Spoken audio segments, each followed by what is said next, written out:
Welcome back to the Total Confidence Podcast. I say this, but I really, really mean it. I mean it every time I say it, but I really mean it. And for the fact that as I started studying my guest today, I realized there's no way I can cover in an hour podcast the vastness of what he offers to this community. Um, but I have with me today John Luckovich. I hope I said your name right. Yeah, saying it right. He is the co-host of the Big Hormone Enneagram podcast and co-founder of New York Enneagram. He has a deep interest in Egyptian roots of Western spirituality, Gurdjieff and the Fourth Way, and 6 years of training and integrative breathwork. John offers Enneagram coaching, workshops, retreats, and inner work-based pilgrimage to Egypt. Welcome to Total Conscious Podcast, John. Thanks for having me. Thank you. Thank you for coming on, man. Where are you from originally? Uh, Grew up in family. My parents are from Seattle. I was born in New Orleans, and I grew up in Atlanta. Okay, okay. You said on the episode 85 of the Big Hormone Enneagram podcast, with your book, The Instinctual Drives, and Enneagram is trying to speak to its the first real spiritual stage or spiritual work, the automatic world versus the spiritual world. Can you expound on this?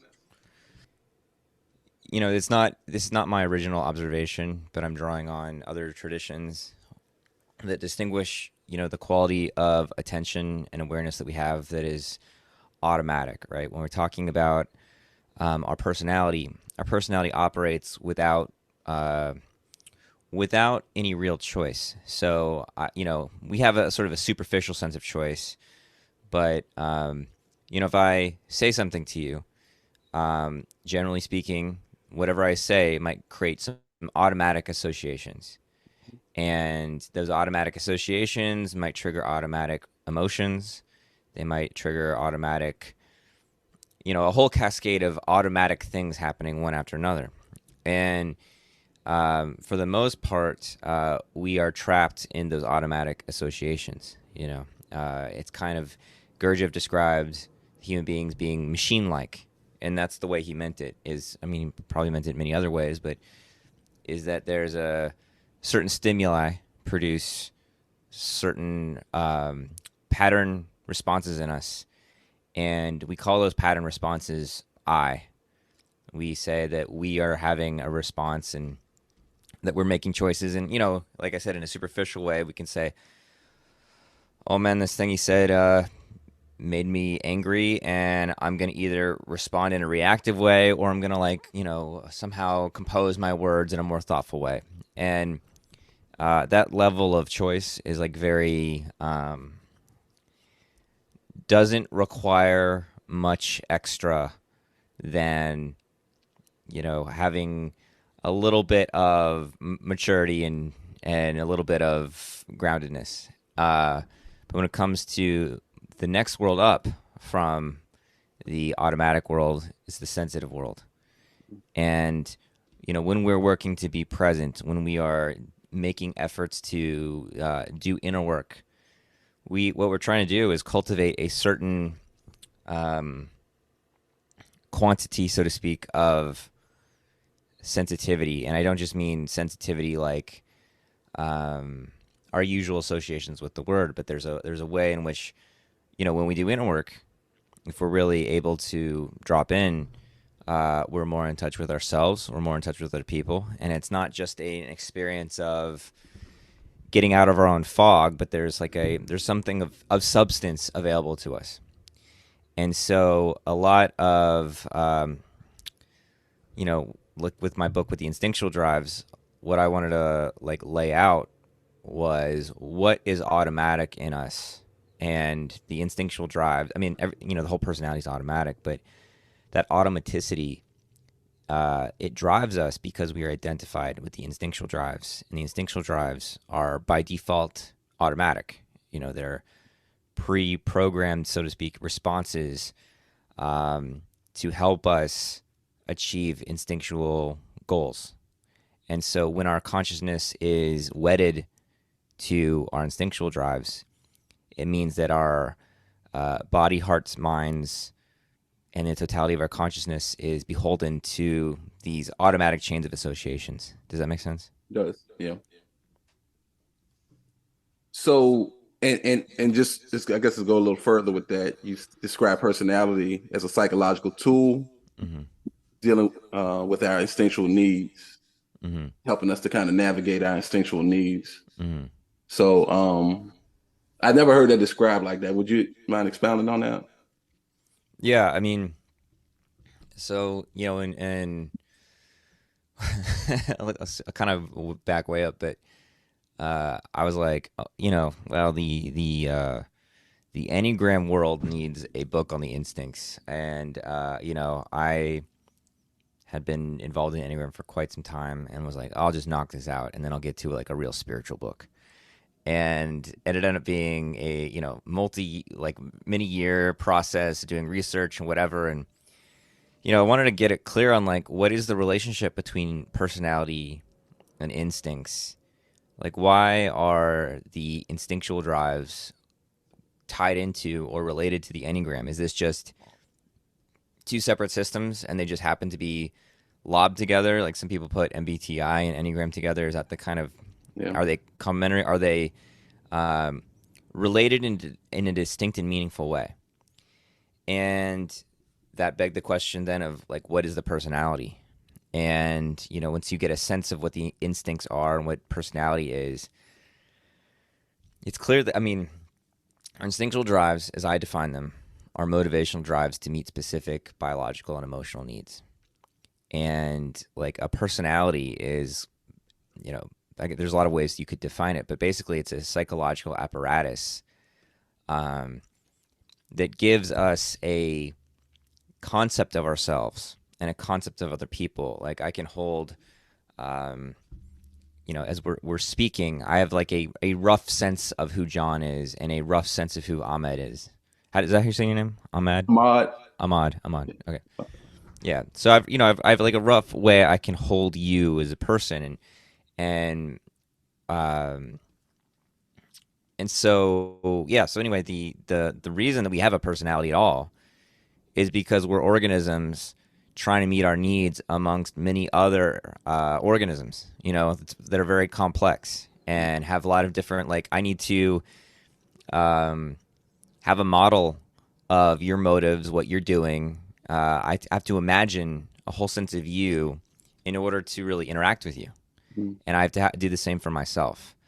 And so, yeah, the personality, it's funny. Like, I guess one of the reasons I say that and emphasize that so much is because we get identified with our personality, and we think our personality is something really special and extraordinary, and all our narcissism is involved and all this other Mhm. grandiosity, or on the other side, a lot of like, oh, I'm nothing, I'm not important or special, and it's like to see it as kind of just a psychological apparatus that helps us meet our instinctual needs. It takes a lot of that emotional energy out of the personality, in my view. And so, if all our grandiosity is around like, yes, I am, I'm a well beloved person.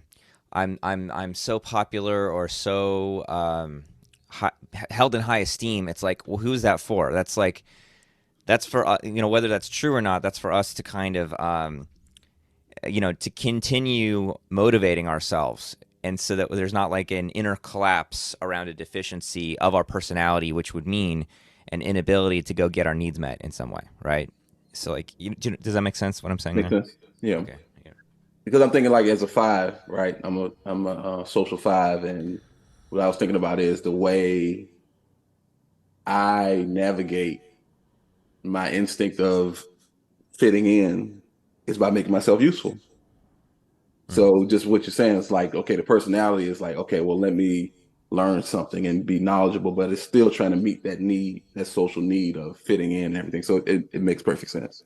Yeah, like I mean, to take social five, right? Like, and part of like what this sort of train of thought led to in my book was dealing with like essence and what are the what's the real thing each type is after. Kind of redefining the interior part of the type instead of just taking what I've learned from other people or some other person's definition of a type and being like, well, what am I actually seeing as the inner thing of a type? And the way I think of five is going after there's an originality narcissism. Like I'm type 4, and 4 obviously has its originality narcissism, right, about its identity.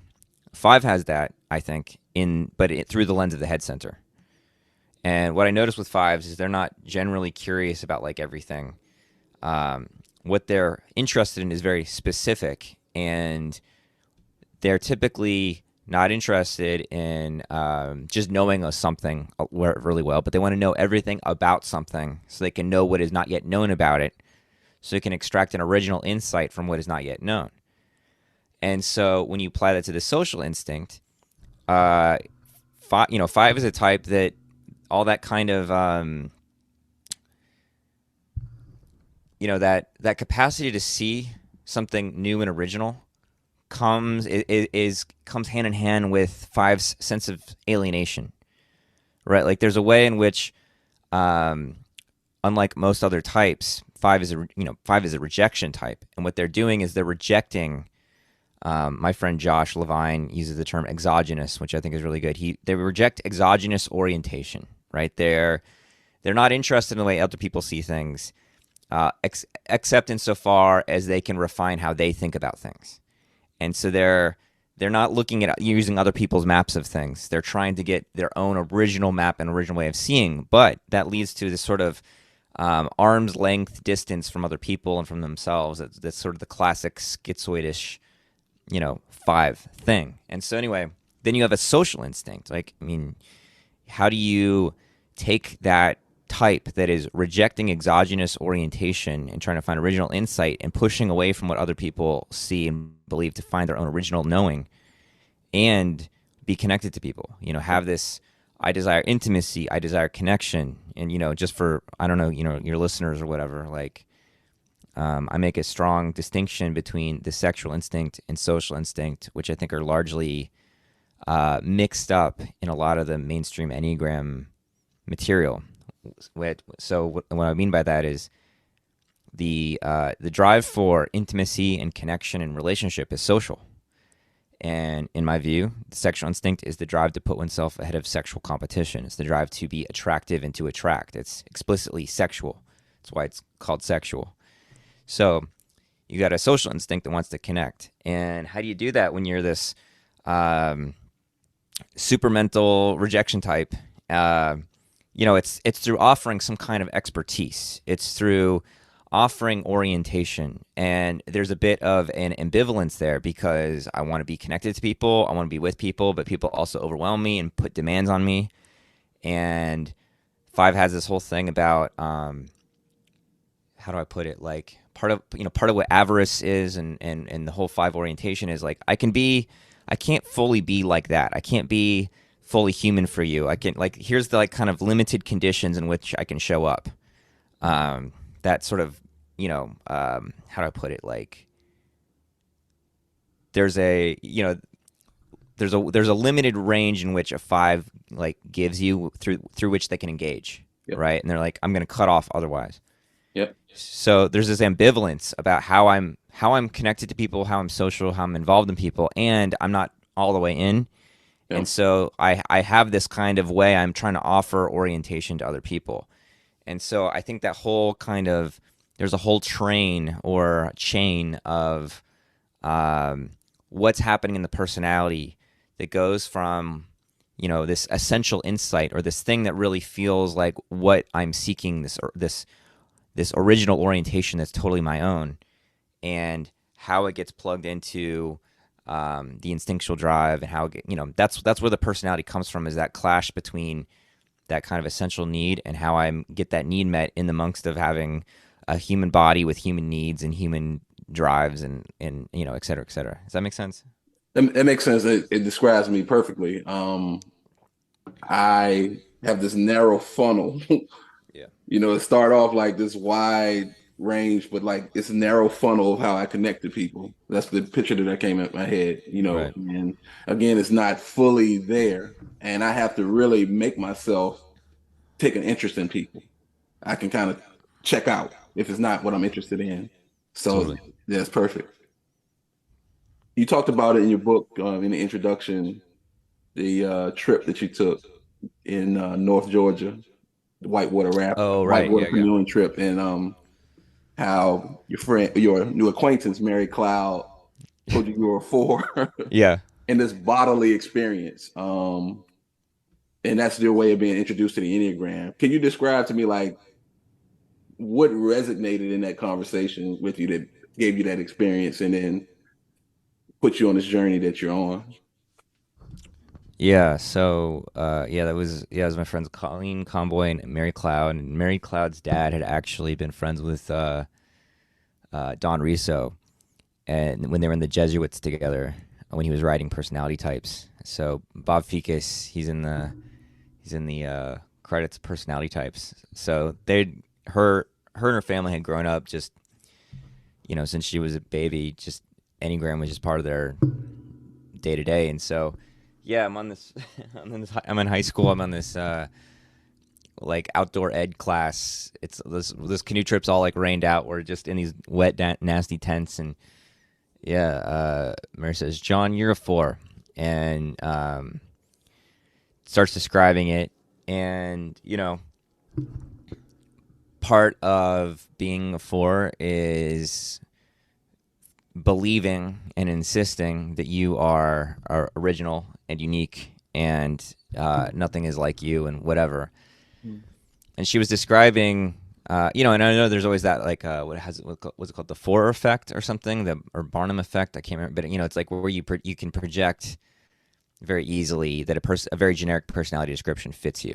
Uh, Especially if something says like that's a cognitive bias that we all kind of have. But she was getting really really specific, and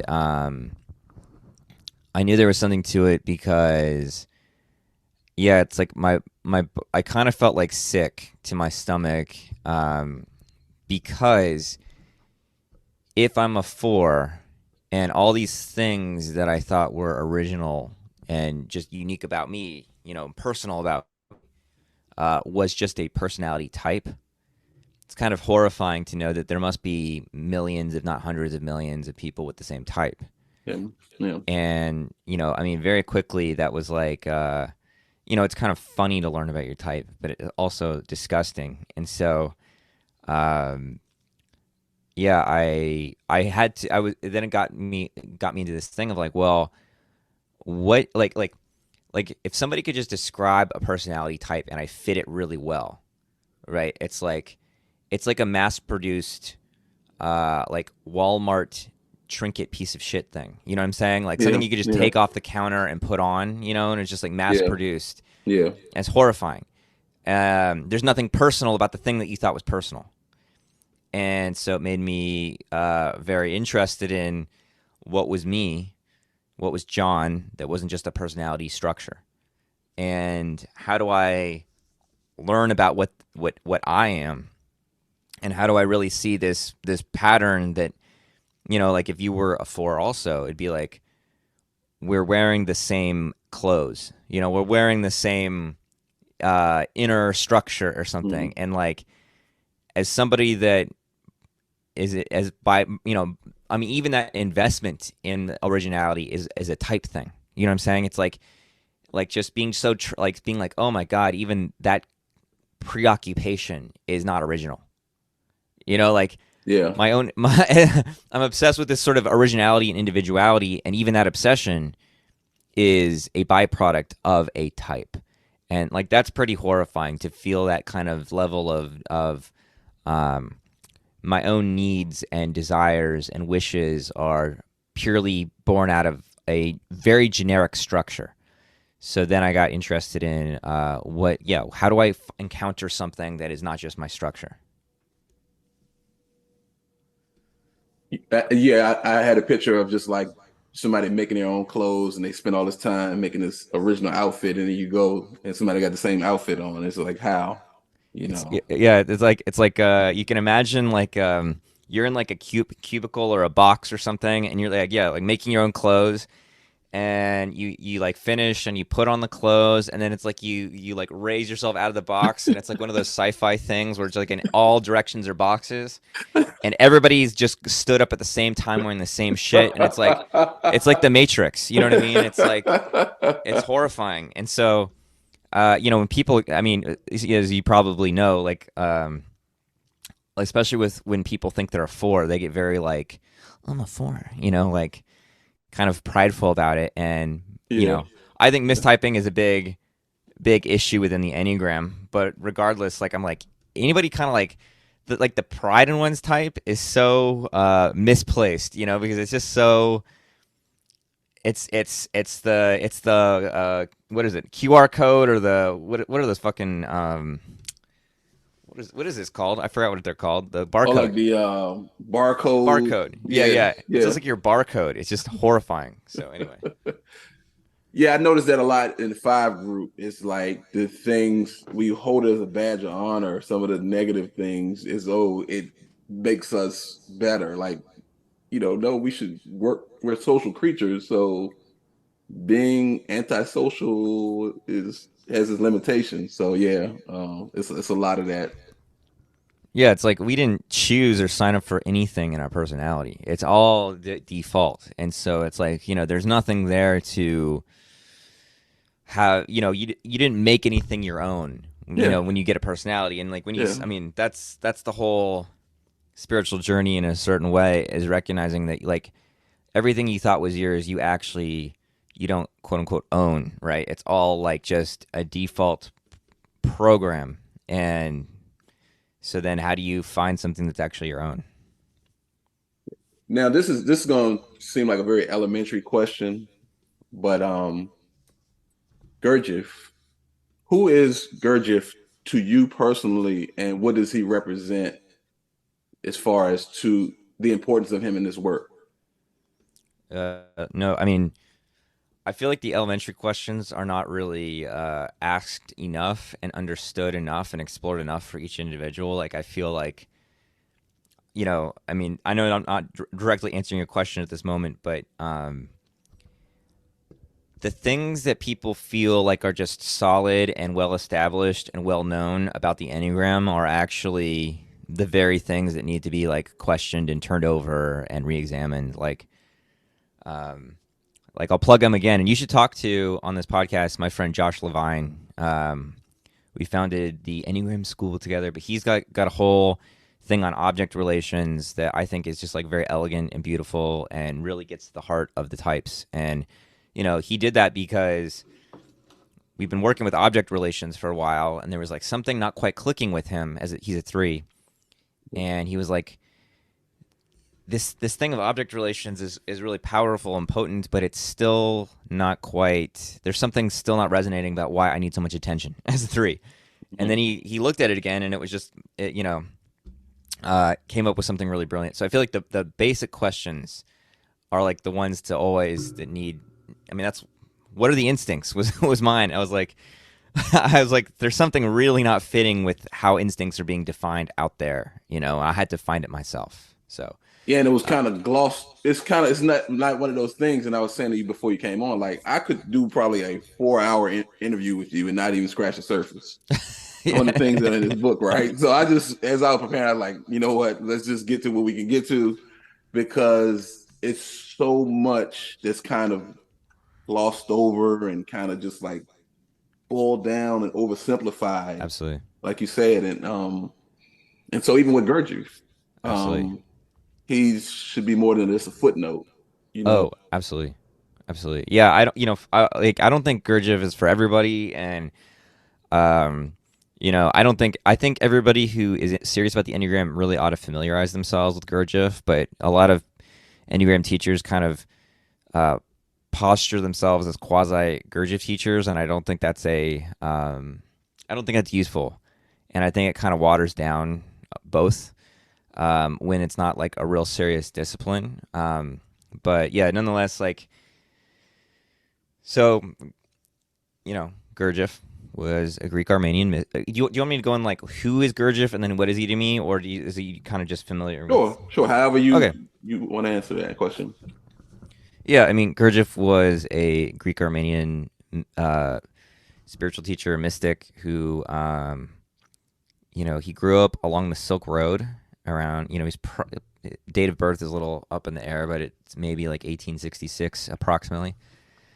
And he was just seeing he saw a lot of stuff he couldn't explain that was like seemed pretty far out, and he was really well acquainted with a lot of different traditions, especially Greek Orthodox and Sufism and other influences. And so he and a group of friends decided to really make a serious effort of finding sources, contemporaneous sources of wisdom that still existed in his time period. And it seems like he found something because, he brought an extremely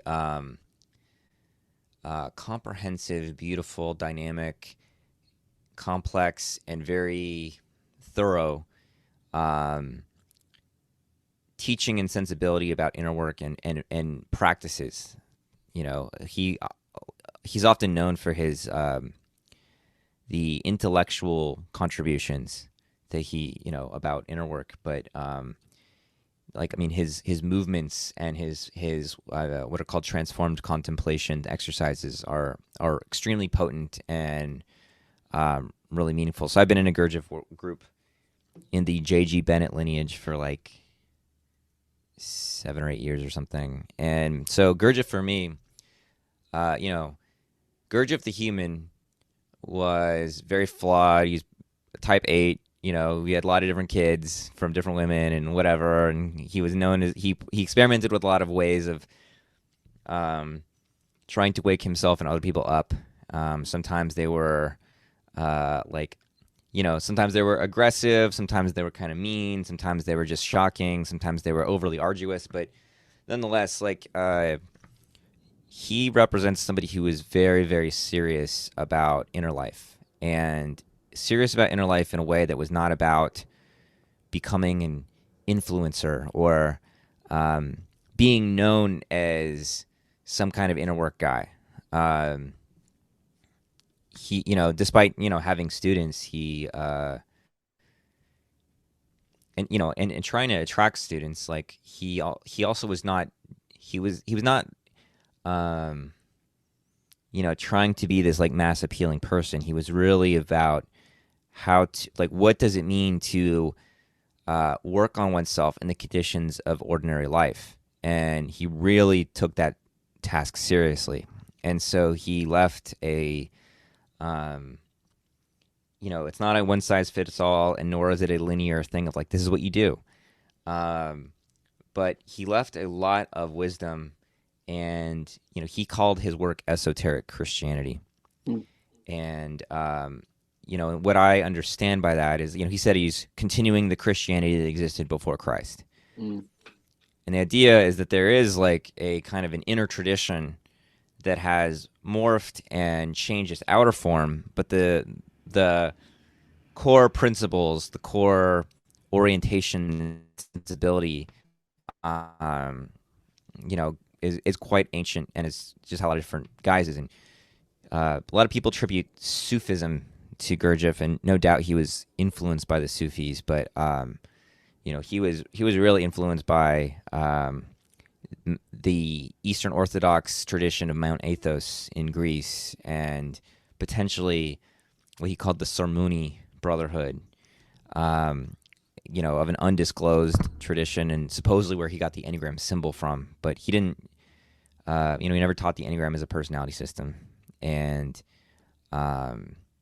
he taught the Enneagram as a representation of, you could say, cosmic laws and how they interface with each other and how they link what you call the atemporal with the temporal, like how the relationship between something out of time and in time. And so, I learned the Enneagram on that camping trip, and then was very quickly, as I like looked online for shit, There wasn't much at the time. Was very intrigued by the allusions to Gurdjieff and the things that Gurdjieff supposedly was drawing from, because, at that time I was already into like the occult and Hermeticism and all that kind of stuff. And, the symbol of the Enneagram just was like cool as hell. So I got really into all that. So yeah, so Gurdjieff was someone I found pretty quickly. And then I studied just like, In Search of the Miraculous, Beelzebub's Tales, all that kind of stuff. But then I actually found my way to like a very genuine group. So I've been working with them for quite a while.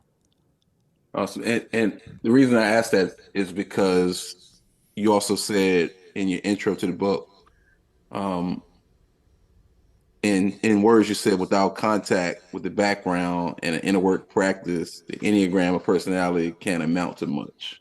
Yeah. Um, and with the flood of Enneagram books and everybody's an expert now, um, how do you separate that? Like one coming in and learning the Enneagram, and they're like, I saw Enneagram book in five. And I don't know if y'all have Five and Below stores in New Yeah. York, but it's kind of like a Big Lots or just these Yeah. stores with like quirky real store and everything. But explain the importance of actually doing some work as opposed to just intellectually understanding the Enneagram. Yeah. I mean, that's a great question. I was actually I was at a party last night and talking to somebody who's been in the Enneagram for quite a while, and um, I said to her that, I actually did, this is somewhat sacrilege, but the Enneagram, I think a personality should not have come out and been public.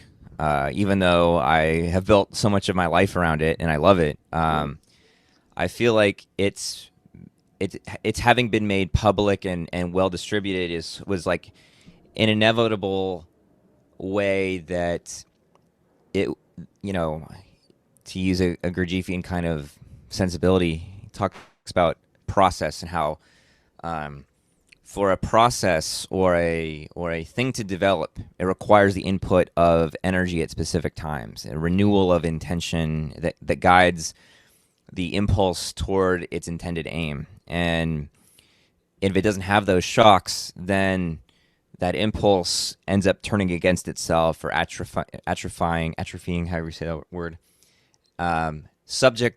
becoming subject to atrophy or whatever. And like, an example is Christianity as itself, which is like this religion presumably based on love and kindness and selflessness that is, used as a justification for, bombing and Spanish Inquisitions Yep. and, Yeah.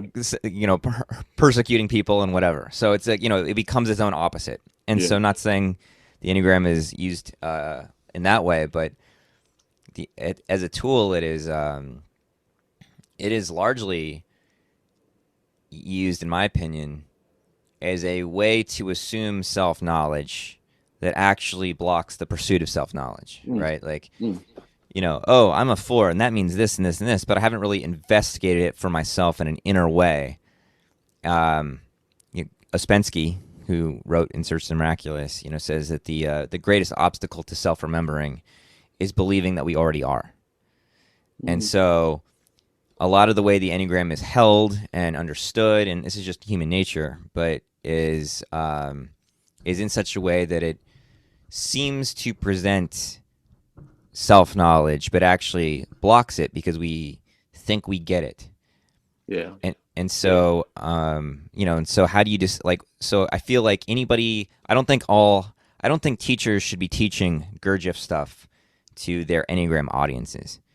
I think that's going to like cheapen Gurdjieff. I think it's going to cheapen everything. But what I do think is that I think people should be a lot more, how do I put this? Like, people are very quick to to want to teach the Enneagram, to want to spread the word about the Enneagram, to want to pass it on, to write a book about it. And I think people should recognize the weight of that task better.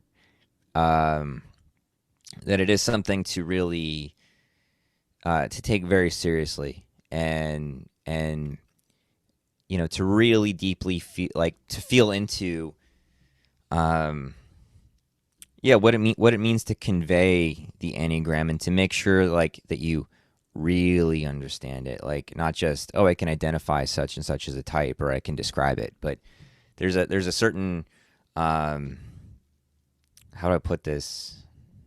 I'm very spacey on words today, but Uh, it's like it's a big deal, right? And it's something that takes a lot of humility and a lot of, at the same time, a lot of like intellectual um, work and a lot of emotional work to do. And so I think that anybody who teaches it really ought to understand like what it's about. And I feel like the fourth way, so not necessarily Gurdjieff, but the fourth way, which is like, the how Gurdjieff described the kind of inner work sensibility he was conveying.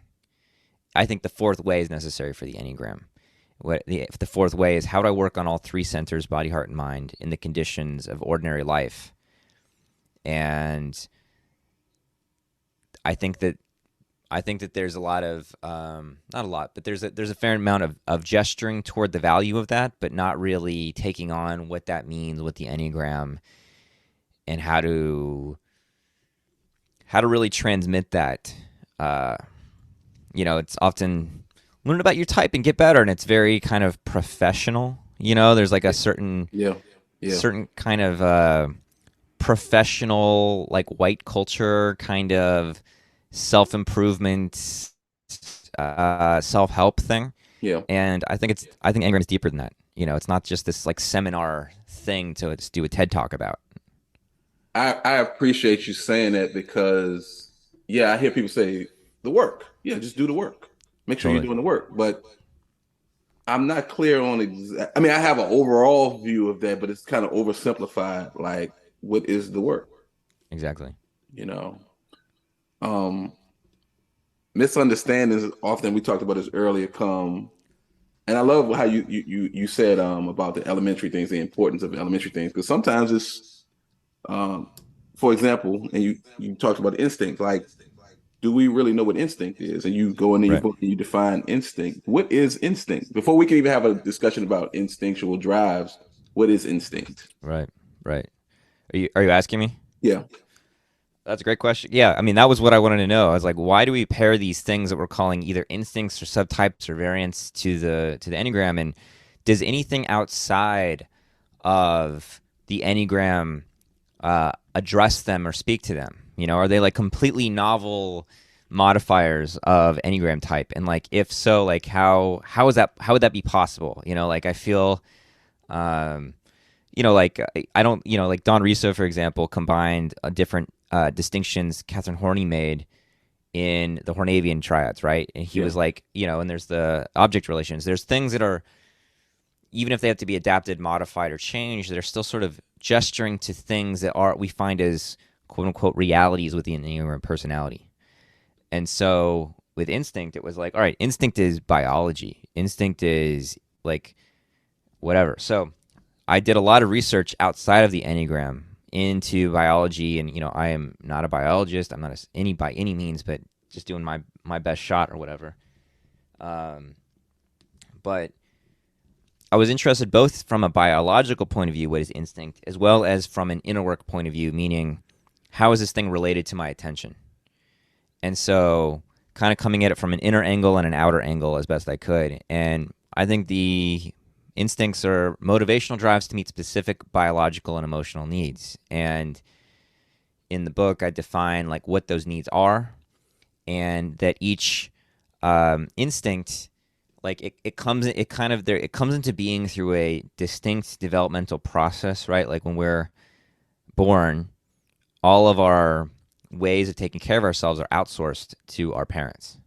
My sister recently had a baby, and to experience a new baby and how utterly helpless they are. Like how they're just a nervous system with a digestive tract and a respiratory system, and it's just like Yeah. Yeah. that's all they do for the first like couple weeks. Yeah.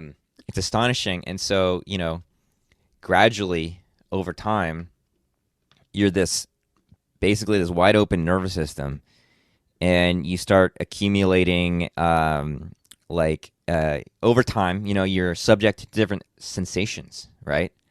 Things hurt, things feel good, things whatever. You're moving away from things, you're moving toward things, whatever, and certain objects. And so gradually there's this process where you define boundaries, ego boundaries, and a sense of self, like, oh, I don't want to be near that. I want to be close to that. But you also gradually learn to regulate yourself. Like you start, getting a baby to eat sliced fruit or something, and you can see the way it just grabs the chunk of banana and puts it Mhm. toward its mouth. It's like there's this gradual sort of innate reward system that motivates an infant to gradually develop certain capacities. And so and that path of self-regulation gets more complex as time goes on, right? So the first drive, the self-preservation drive, which I define as the drive for physical well-being, is, that's very generic and encompasses a lot. But nonetheless, like when we feel some kind of depletion of our well-being, there's a very powerful motivation to make ourselves feel better, to regulate ourselves, right? And to be attentive to the overall state of ourselves, whether that's hunger, whether that's temperature, whether that's even something like wanting to really develop a capacity to care for ourselves, like like a lot of athletes and weightlifters, when they're when you're lifting weights, for example, that's self-pres, right? That's an energy about reinforcing my sense of aliveness and my sense of my capacity to do things, to express my strength, my life force, whatever you want to Mhm. call it. Mhm. And so self-pres comes into to a thing there, and part of that is from a baby standpoint. At a certain point, when a baby is outsourcing all their needs to their mother and father, um, at a certain point, there are certain needs that the relationship with the mother is not able to satisfy. And I talk about that as the baby internalizing a lot of the mother's distress and lack of regulation, and that's unconscious and whatever. Um, and as a result, the baby has to start to define ego boundaries against the mother and its libidinal energy, meaning it's like its attention, the things that excite it, the things that are captivating it. It becomes less directed at mother and her body and more at its own capacity. So, like at a certain point, little kids start to feed themselves, they start to crawl, they start to explore the world more. And there's a stage, I think, that's called like primary narcissism, Mhm. where they're like kind of like into their own capacities and feeling like little creatures that are like doing their thing, and like they hit their head and they like kind of look at their mom and dad to like go like, is this okay? And if the baby, if the parents affirm them, then they're like, I'm okay. Like they can kind Yeah. of take a beating and get through it if their nervous system is well regulated with their parents. It's very funny. So, but at a certain point, the kid starts to recognize that there's some vulnerability, that they're not actually all powerful here. And there's a little bit of like wanting to go back to a psychologically merged state with mom, Mhm. and that's called rapprochement. And it's this kind of crisis of, oh shit, like I'm actually vulnerable out here, and I want to let go of all these new boundaries I've formed, new ego boundaries, and so then my libidinal focus goes back onto mother, and I try to merge again. And I think that this is where the sexual drive starts to come into being for a kid, right? Like it's this drive to relinquish boundaries. It's not like, the sexual drive is not like loving merging, love like gentle merging. It's like I'm going to throw off a boundary, right? Yeah. And this stage coincides with like Freudian psychosexual stages of like the phallic stage or genital primacy or whatever. And Mhm. so there's a association with that energy and one's like gender expression and genitals identity and all this kind of stuff. And so after that rapprochement crisis where the kid can't actually go back to the merged state, um, then there's this sort of finding optimal distance, which is how do I stay close enough to mom and dad where I'm getting the love, attention, affection, connection I want, and at the same time I'm not so close that my boundaries are um, like overwhelmed and sucked up by like a smothering mother, Yeah. or I'm not inviting her to reject me. Like that she's like, no, get away. You're overwhelming. Get out of here. And I think at this stage, also a lot of our qualities of uh, like uh, like our social quality. I mean, this is where I think the social instinct comes into its root. And we adopt a lot of qualities. So like, let's say humor is a big thing for us. Like maybe we found that if we were making our moms laugh or something, that we were like had a more warm reception to us, or she saw us as strong or loving, or if we kind of diminished ourselves and kept ourselves like kind of small and quiet, then there was more of a receptiveness. So I think a lot of our social persona, so to speak, develops here. So I think that this is like the underpinnings of the instincts. And so self-pres is the drive for physical well-being. I think sexual is the drive to put oneself ahead of sexual competition, to be attractive and to pursue one's attractions. And I think social is a drive to create, maintain relationships. And those are very broad definitions, but I think you can get, from there, the greater specificity follows. Does that make sense? That makes sense. I love how you laid that out there. Because oh man, the developmental stages of that. I think that's important because to give it without context, it just becomes this concept. And a lot of times the way the Enneagram is taught is just like these abstract concepts that are kind of boiled down. But when you Right. create the picture like that, it makes a lot more sense to me. Yeah, I mean, it was a big thing. Hang on, my stupid mic stand is just going to hell right now. Yeah, it was important that um, I wasn't just like a lot of Enneagram material is just taught from this point of view of traits and little key phrases and things kind of nebulously stuck together that may or may not fit. So Yes. like, oh, this is the basic fear, but then these are the dominant defense mechanisms, which is something I think is not a useful concept. And so I wanted to like get at these the real like biological and emotional underpinnings and kind of construct from the ground up what these things were so that like the behaviors and features and traits that we saw in people um, actually were like meaningfully connected to a psychological structure. And I found like in my view that working with the blind spot instinct, the least developed instinct, is one of the like most important and crucial ways of working with the personality overall. Because if you're like according to my ideas or whatever, you're resisting your blind spot because there's a fear that your blind spot giving your attention and energy to your blind spot is going to somehow dilute or take energy away from your dominant instinct, Mm, and that's going to expose the fear underneath your dominant instinct. So if I'm a sexual type, I'm sexual, self-pres, social blind, and so I always thought being too social, too open, friendly, available, um, was going to dilute my sexual flavor and make me like a generic, bland, nice guy.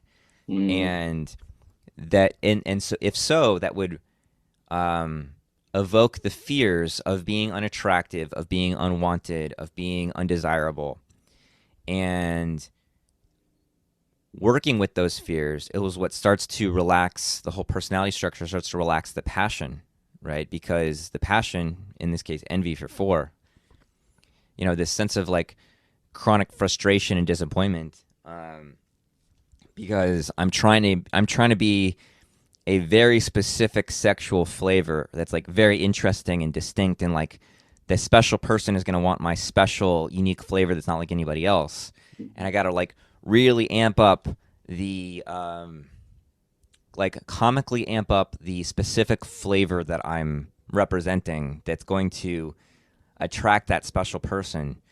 And so um, when I'm able to kind of relax that and feel like I don't need to be so narrow to be attractive to somebody, um, then it starts to release a lot of the grip, the conflation of instinct in the emotional center that is the passion, and I can stop being so identified with my personality structure because I'm not so desperate in trying to get my dominant instinct need met in such a chronic, specific, and narrow way. Does that make sense? That makes sense. I think about me being social, and I'm self-pres blind, like Mr. Magoo, self-pres blind. You know what I'm saying? Like, um, and it makes sense because it's just like the things I really need to do for myself. I love to run, but I have to force myself to run. I have to force myself to vacuum out my car. But these are the Sure. things that will like help transform my life for real. Even in planning my life out. Like I want to plan. I hate planning. Yeah. So, but those are the things that would kind of help me to break out of that. So it makes perfect sense. Um, for the sake of time, we talk about stacking.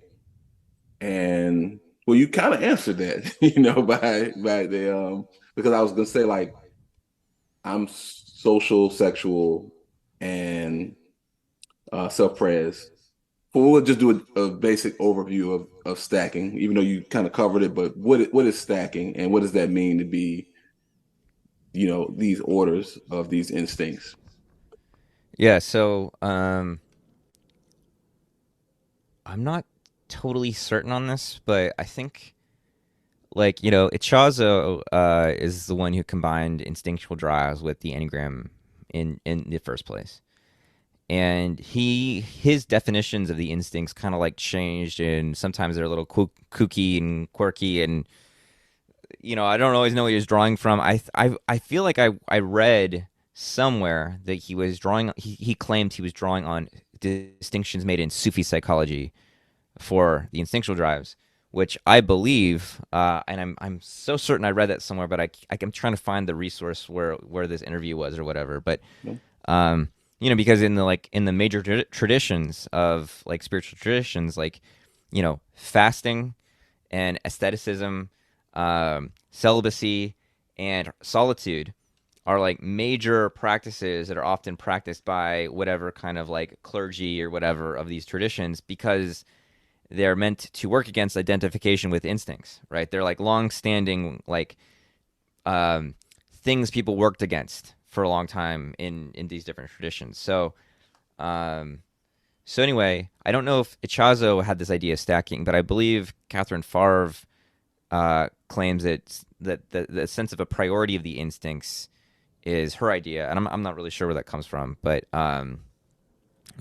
the idea of instinctual stacking is that one is dominant, one is really defines our entire personality far more than we even think. Like we just assume that our dominant instinct is just kind of how people are, and it's hard to overstate how much it flavors our perception of ourselves and the world and what we're doing here, so to speak. Hmm. And there's a lot of layers to that, but it's how do I put it? Like I like when people like there's ways there's like I can tell when people like really get it versus when they don't, Mm. because there's a way I'm like, yeah, instincts are important. I sense that there's something here, but they're not really seeing the whole fucking deal, right? Yeah, yeah, Um, yeah. and so the dominant instinct is kind of like it's like the central thing holding all the personality structure um, together in like a neurotic knot. What I mean by that is that like when we talk about the passions and the fixations of the type, the passions are emotional reactions to how we think we're doing positively or negatively in relation to our dominant instinct. So what I mean by that is that Mm. even though like envy is considered the passion of the four, uh, envy is suffering from the point of view of essence. But sometimes envy feels good in the sense that it's not always like I'm frustrated, whatever. It's like, okay, she likes really digging my personal flavor and style or whatever. She's digging my specific thing. Oh, I feel really good about that. Mhm. But it's like a plus or a minus in regards to my self concept and therefore my personality, my ego. It's an up or a down. It's still a byproduct of identifying with my personality. Mhm. So it's not like there's not like, oh, I shouldn't feel good if she's into my whatever. Feel good about it, but don't be identified with it is the thing. And so Mhm. that's like the whole, and the fixation too is like we have these emotional reactions to the our instinctual needs. That's the passion. And then we have thoughts that are about justifying, rationalizing, or creating narratives around this worldview that we've constructed, this um, emotional reality we've constructed in reaction to our dominant instinct. And so then there's a secondary instinct, which people say it's like a playground or it's somehow freer. And I don't think so. There's not as much neurotic energy around it, but it supports the expression of the dominant instinct. So, for example, I'm a sexual type. I'm concerned with being sexually attractive, to making sure that my partner is like really into me in a sexual way. I can kind of like, and I have had relationships where I've just like completely ignored if she likes and respects me as a human being. But if she's like kind of into me, it feels attracted to me, then it's like, okay, and that's my work is being like, oh, she has to respect me I have to see myself as a person. Um, but being self-prosecant, like what I do is like, like even though I'm a very disembodied four, I like work out a lot. I make sure that I have like things like and this is all unconscious, but it's like, you know, dancing or painting. There's all these kind of like sort of physical things I do to bolster my uh, attraction display. Um, Basically, my yeah. put more feathers in my peacock's tail. Yeah. And then I'm social blind, which means I neglect it's the third instinct is the blind spot or is neglected. And I think blind spot is a really accurate term for this instinct because we fail to see even what the instinct really means and represents for us and how important it is. And like it's like we are really uneducated and ignorant about like one third of being a human. Mm. Mm. And my personal thing is I feel like what we kind of call it like a midlife crisis or a quarter life crisis, whatever you want, whatever the crisis is usually a crisis of the unacknowledged blind spot. Ooh. I feel like when we get in touch with our blind spot in a real way, not just an intellectual way, like like a lot of my clients and stuff like this, we're working with um, enormous grief, an enormous sense of having made like big mistakes and chosen things the wrong way because we weren't listening to this other instinct. And so it's kind of like when you get really in touch with the blind spot, I think there's like a deep crisis that happens where it's sort of like something has been ripped off of our blinders are ripped off in some way, and we end up encountering uh, like just the way that we were naively making choices that led us to living the wrong way in some way. Yes. Yes. So Yeah. that's what the stacking is, and I feel like that's um, the stacking is like super rich. Like you're talking about being social blind or self-pres blind. Yes. Part of what I've been looking at through the lens of the blind spots is that each blind spot is almost like its own type. Ooh. And so people who are self-pres blind, unconsciously, I'm intentionally ignoring like so first of all, each instinct is rooted in physical sensation, right? It's Yeah. a drive of the body, and so the body is located through sensation. Yeah. And based on our stacking, we only listen to cues and signals from certain sensations and ignore others. Mm. So like for example, when I'm feeling uh, turned on, attracted, like boom, boom, boom, it's very loud in me. And Yeah. then when I'm feeling like my body's not that comfortable, yeah, I'll take care of it because the sensations are loud. But then social sensations, I can dismiss, ignore, or I just discount unconsciously. Yeah. And so so if I'm self-pres blind, it's like I've there's a way that we're not just ignoring it or unpracticed in it, but we're actively kind of neglecting it on purpose. Hmm.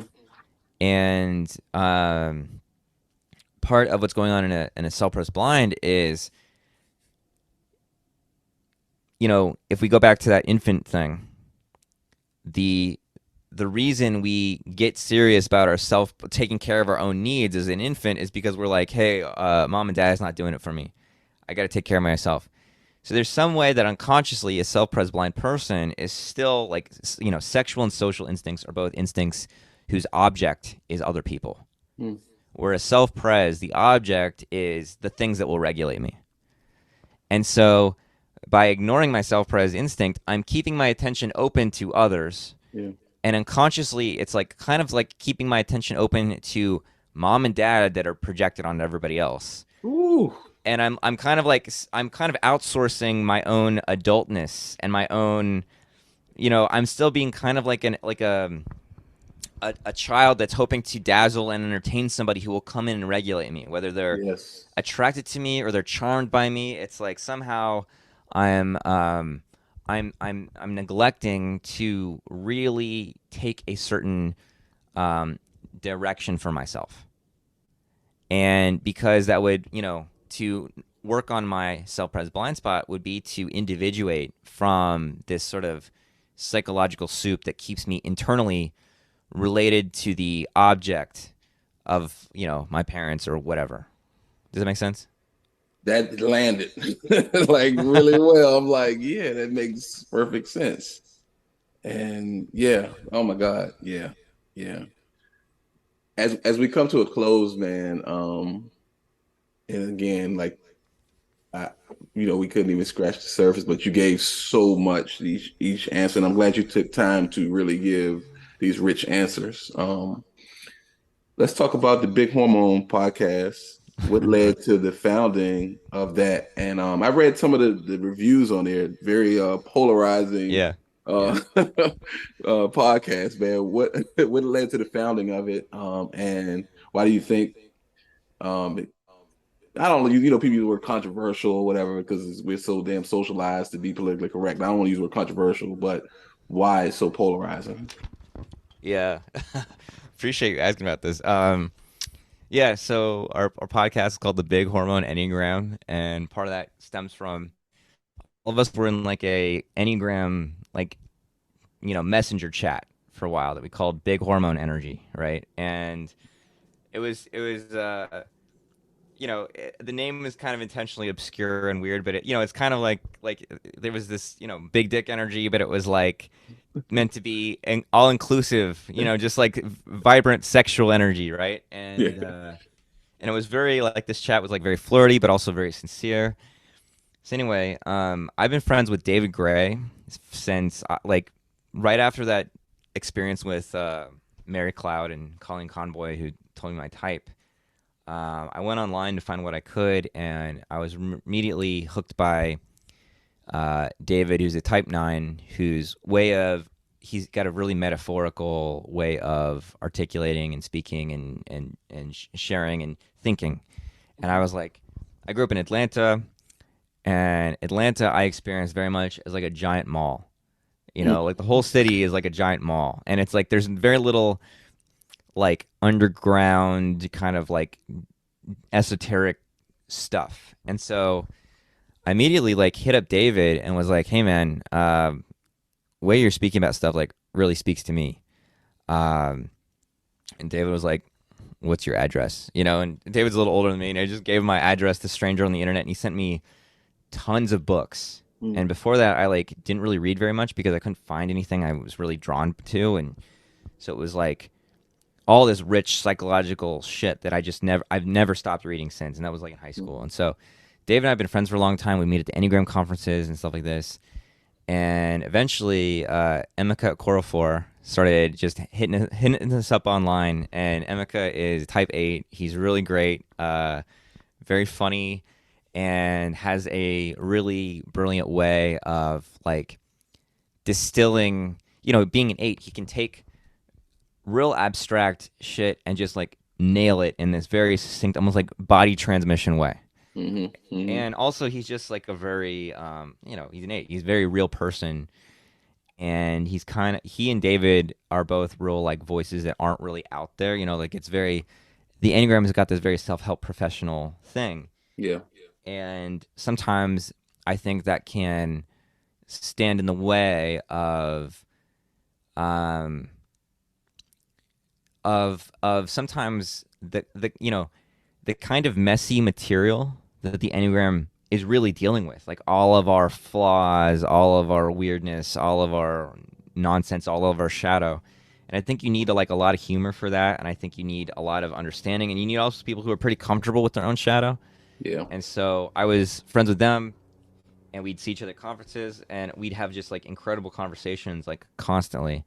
And I was like, "Hey, we should just record this shit." And um, they were, they're social blind as well, and there was a little bit like, oh, I don't know how this is gonna go. And then we were like, let's fucking do it. And Emeka got all into engineering. We had for a while. One of our co-hosts was Nancy Walter, but she had her own stuff to do. And so, at the beginning, we started with trying to just like interview people of different types and try to get a feel for aspects of types that were not kind of out there or highlighted in the common thing. We started with making nine great again because, in our view, and this is a byproduct of David's observations, that like most people who type as 5 and 4 are nines, Mm. and that a Mm. lot of nineness is actually gets erroneously attributed to 4 and 5. Mm. And that if nines who are think they're 4s and 5s actually understood what 4s and 5s were, they wouldn't feel so prideful or identified with these types, and they'd recognize, I mean, this kind of like how nine works is I don't recognize my own gifts, and I kind of project them outwardly. And so, we started with making nine great again, and one of the people we interviewed was Alexandra Arroyo Acevedo, who's now my girlfriend, and is now an Enneagram teacher of her own right, and is doing some incredible work, and is doing YouTube channels and stuff like this. And so, it was this thing where we all came together, and there's been a lot of contributors like Courtney Smith and Josh Levine, but it's like we've sort of we've taken a lot of what was out there, and in my opinion, gone much deeper with it and more specific with it. And but in the process, we are very openly saying certain interpretations are wrong, certain Mm. interpretations are better than others.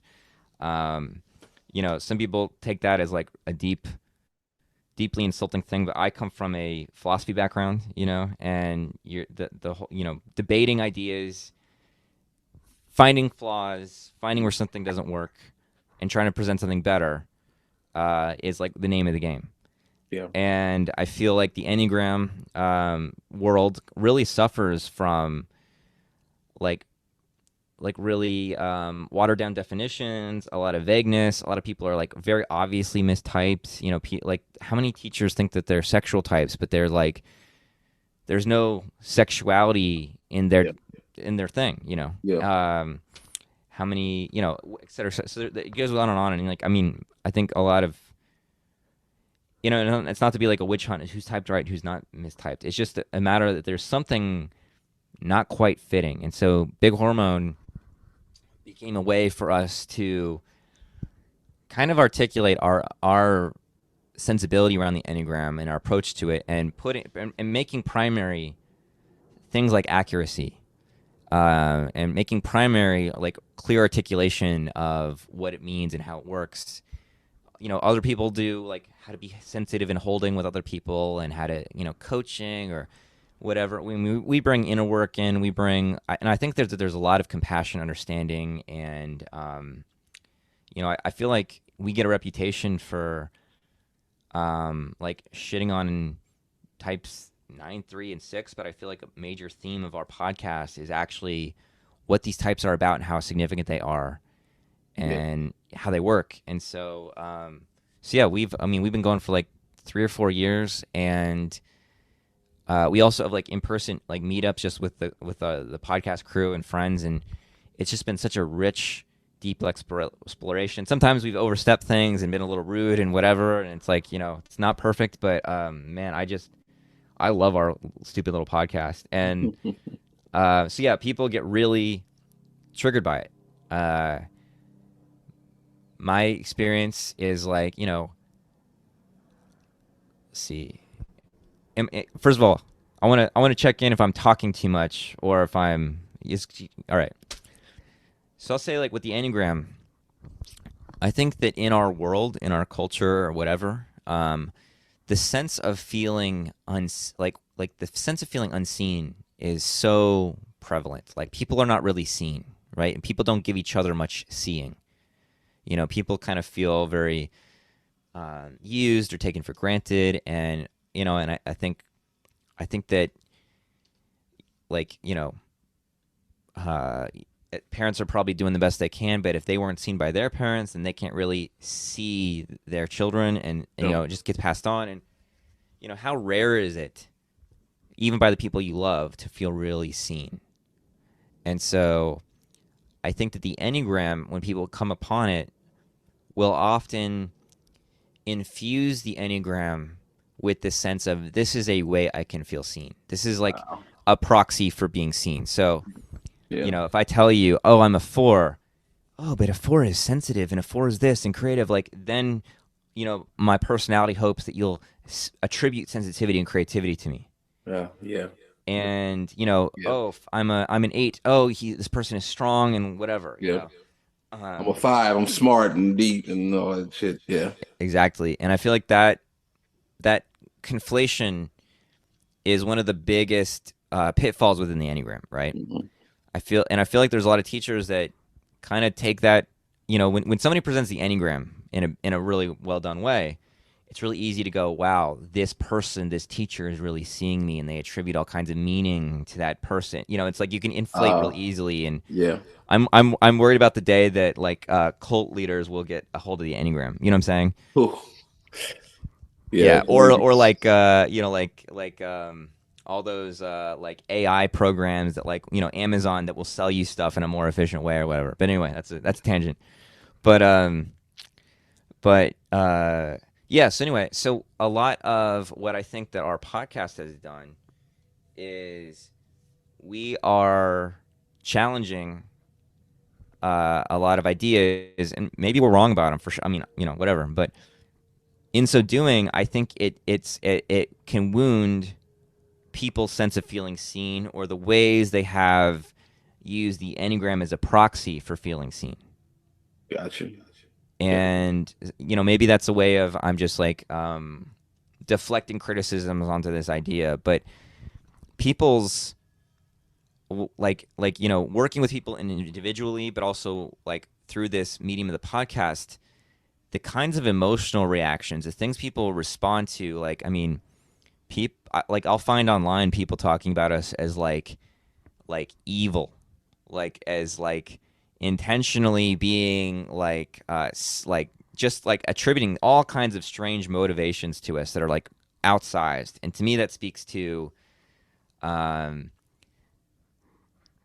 this this psychological injection of this emotional injection into the Enneagram and what it means, and to take what people have identified or put into their Enneagram identification away from them, or modify it in some way, erupts this enormous triggering response, right? And um, yeah, I think that's a lot of the reaction. Also, we're social blind, and so our communication style is a bit more like, um, we're clearly talking to each other, and we're not doing very much to tailor our presentation or image, Yeah. and I think we could be better about that. Like we've gotten feedback that I thought was like constructive criticism about whatever, but yeah, I think those combination of elements make it uh, it's a bit provocative. And I mean, we talk a lot about sex very openly, and talk a lot about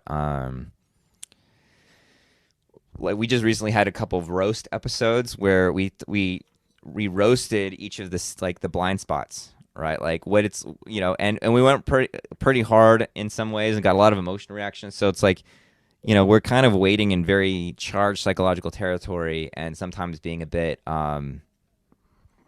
casual about it. But I feel like that is both a strength as well as a thing that charges people up about our podcast. Does that make sense? It makes sense. I think about a quote from Kanye West. He said, "I speak from the heart. Y'all all fronting.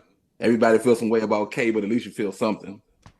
Totally. And the fact that you're reaching people, regardless if people are triggered or not, you're being effective. And I think that's the overall thing, as opposed to being some obscure, politically correct, and just kind of, and then the Enneagram can't afford to be an echo chamber either because it creates something else differently. So, you know, I totally agree, and I think that I think that in like the '90s there was like '80s or '90s there was like all those lawsuits with Achazo and Helen Palmer, and there was like there's like infighting between the major schools, and so I feel like this thing about we should all get along and kind of like be uh, whatever like got really strong to the point where it eclipsed how there are really big disagreements and divisions and interpretation, and that's made people kind of like skittish about you know sorting out the ideas and getting clear, all this kind of stuff and disagreement and so yeah, I kind of feel like I don't expect to win people over or change their point of view, but I kind of like that there is um, a force within the Enneagram field that is sort of saying something different and kind of just it's like the ground you're standing on is not as solid as you think. Like your mm, ideas and definitions are not as solid as you might think, and even if you disagree with us, it's hopefully having people ask those basic questions over again and reconsider. And am I really this type? Am I really this? Is this really my trifix? Is this really how I think? Like, is the way I'm constructing all this, constructing myself, constructing the world, is this really as solid as I'm believing it is? And if it feels like it needs to be so solid or we're evil, there's a good chance that it's not very solid. You know what I'm yeah, yeah.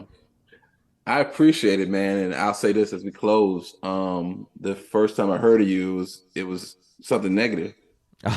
And Yeah. so I didn't know a lot about you, but it was just like somebody made like a meme about how you challenge people thinking that they were fours or whatever. Yeah. When I actually saw the book and I read the book, I was like, no, this guy is a serious student of the Enneagram. Like, so whatever way they memed you or just caricature of you or whatever, I'm glad I didn't ingest too much of that. You know what I'm saying? But anytime you get a rise out of people, anytime you challenge any ideas, man, you're definitely gonna um, be vilified. So Well, I appreciate that you like you had your impression and then you just kept going with it, and your impression will you maybe later you're like, yeah, that guy is an asshole or whatever, but it's like I appreciate your inquiry with it and appreciate you having me on here. thank you so much. How can we learn more about you, the Enneagram New York, and how we can get your book and learn more about your podcast? Yeah, my book should be basically an any online store. So I have Amazon or bookshop.org. If you live in another country, your like whatever like your country's major online book seller is, you should probably be able to find my book on there. Just Instinctual Drives the Enneagram. New York Enneagram is my like project with my friend Julie Harris. We haven't really been doing much lately, but I started Enneagram courses and we started our own Enneagram school. Me and my friend Josh Levine that I mentioned, and so that's the EnneagramSchool.com, a very original and obscure name. And then podcast Big Hormone Enneagram. You can find that wherever you find podcasts, YouTube, Spotify, podcast, Apple Podcast app, and then I got stuff on johnluckovich.com. It's just my website. I got articles on there. I have like a lot of mistyping articles and stuff like that. And then, yeah, I mean, big underscore hormone score hormone enneagram on Instagram for memes and artwork on my website. And then I'm trying to think.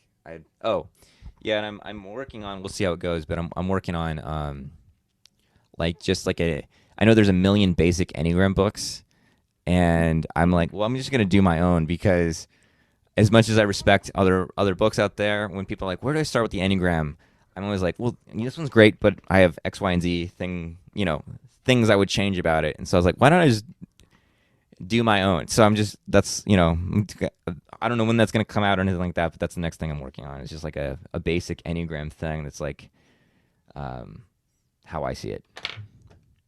I appreciate it, man. Thank you so much for coming on. I look Thank you. forward to getting that book, even though you say it's going to be basic. I'm sure it's going to be well researched and Cool. well laid out. So I look forward to that. This is All our right. special guest, John Luckovich. I hope I'm saying it. Luckovich. Luckovich. Right. All Luckovich. This is Total Confidence Podcast. Thank y'all for listening. Till right. next Thanks for time. having me.